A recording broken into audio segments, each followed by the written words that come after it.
Nous sommes de retour sur Direct Investisseur et nous allons recevoir tout de suite en duplex Nicolas Chéron, canaliste chez Daily FX. Bonjour Nicolas. Bonjour. Alors on va parler du dollar, hein, le dollar qui reste fort, hein, toujours, enfin depuis très très longtemps maintenant, on a toujours un dollar très fort. Actuellement, quel est votre sentiment sur le dollar? Alors, mon sentiment est neutre à court terme. J'attends que le dollar nous donne des signaux. Si aujourd'hui je vous ai envoyé un graphique du dollar américain, c'est parce que ce dernier vient d'atteindre une résistance majeure.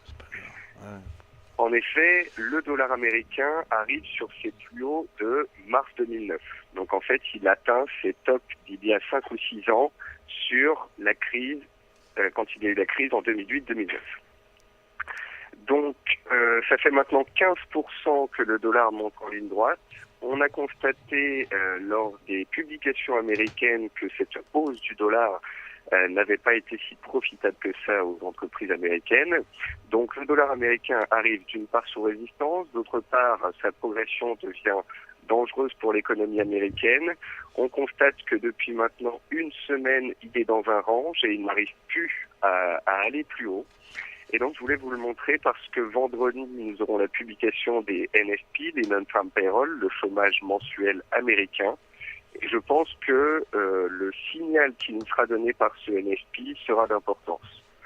Soit les plus hauts de mars 2009 sont dépassés et on aura une nouvelle vague d'appréciation qui sera alors historique sur le dollar américain, ce qui entraînera toutes les autres devises, l'euro, la livre, le dollar australien vers de nouveaux plus bas contre le dollar américain. Soit au contraire, enfin, le dollar qui est fortement haussier respirerait, ce qui permettrait de jouer de beaux rebonds sur les paires de devises contre le dollar. Et ça, c'est, si je vais choisir l'un des deux scénarios, je dirais que c'est le scénario qui aurait ma préférence.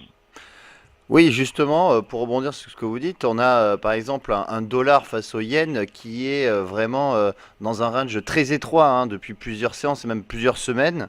Donc selon vous, les NFP, hein, les Non-Farm Payrolls qui interviendront vendredi à 14h30, pourront faire varier, enfin bouger cette paire entre autres?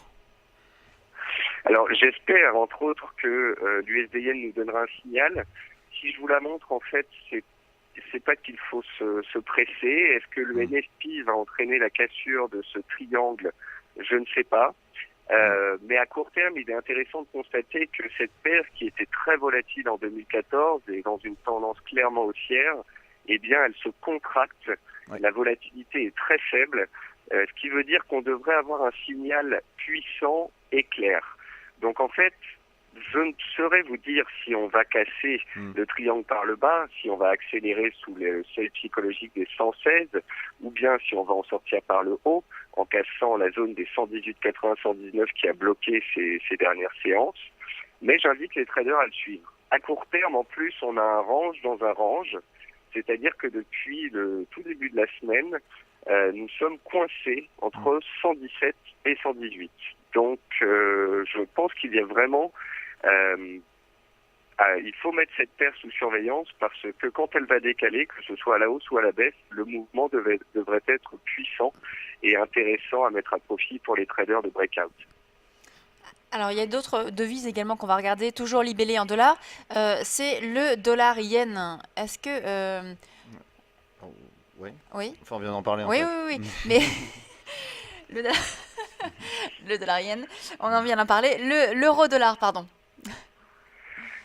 Alors l'euro-dollar, c'est la devise sur laquelle tout le monde a les yeux rivés. Je ne vais pas vous dire que l'euro-dollar est haussier, puisque l'euro-dollar est baissier en données mensuelles, en données hebdomadaires et en données journalières. Il n'a fait que se stabiliser, mais n'a pas réussi à casser de résistance. Ce que je note à court terme, néanmoins, ce sont des velléités haussières, c'est-à-dire que euh, après que le vote grec soit passé, l'euro-dollar a ouvert vers les 1,11 et c'était donc il y a une semaine et demie et a été payé directement.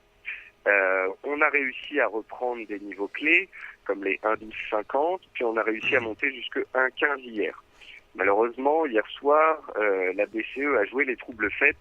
D'ailleurs, à ce sujet, je voulais dire à tous les traders de devises de faire attention et de ne pas oublier les stops, car on constate que ces dernières semaines, il y a eu 16 mouvements de banque centrale sur leur monnaie. Mm.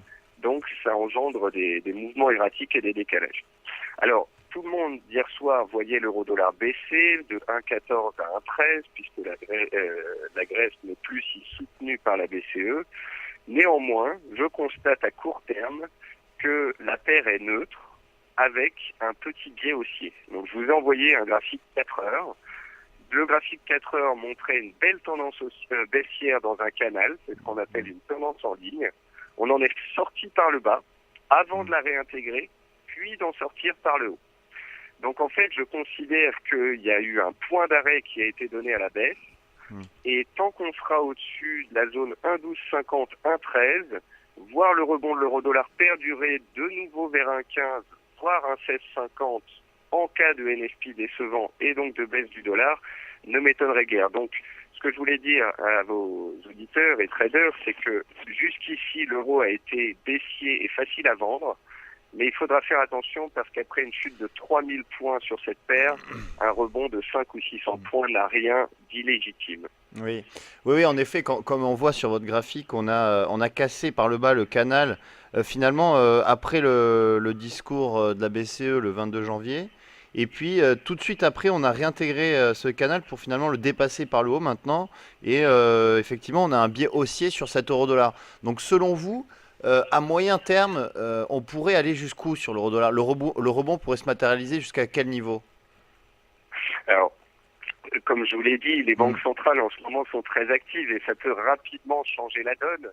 Oui. Mais tant qu'on sera au-dessus de la zone 1,1250, 1,13, je pense que revoir les 1,1650 m'apparaît possible, voire même les 1,18.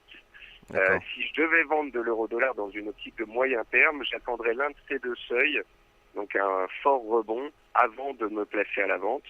Et à court terme, donc, je dirais qu'un 16,50 peut ressortir comme mon principal objectif.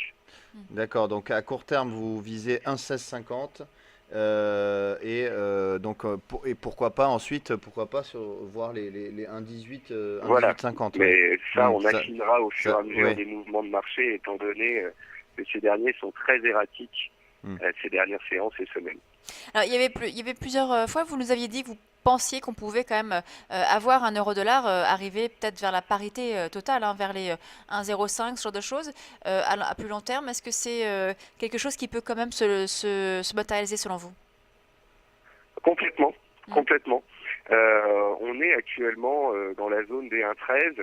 Étant donné la volatilité sur la paire, si les mauvaises nouvelles s'annoncent, si la Grèce est poussée vers la sortie, bien évidemment qu'on aura un cataclysme baissier de nouveau sur la paire euro-dollar, une accélération sous les 1,1250, 1,13 dont je notais l'importance, et sous ce seuil-là, il y a de grandes chances d'accélérer sous 1,11 et puis d'aller chercher des niveaux 1,08, 1,06, 1,05.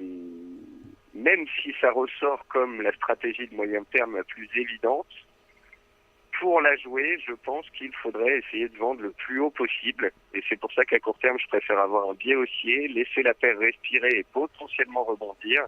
Et alors, on verra s'il convient de passer de nouveaux vendeurs pour viser les cibles dont on vient de parler.